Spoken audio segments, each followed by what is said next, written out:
چه خوب کردی اومدی اینجا. الان قشنگ آرومت میکنم.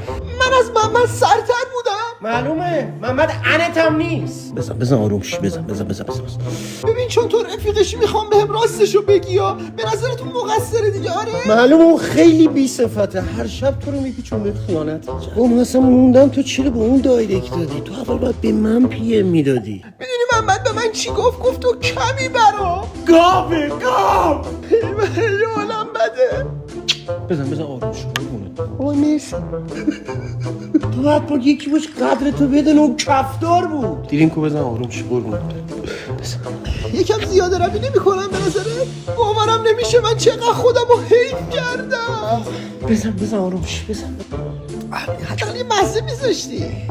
ببین خدایی نکرده یه موقع فکر نکنی چون اون دوست من مثل اونم ها. نه ما خیلی با هم فرق داریم. من دنبال آرامشم. جای درست اومدی.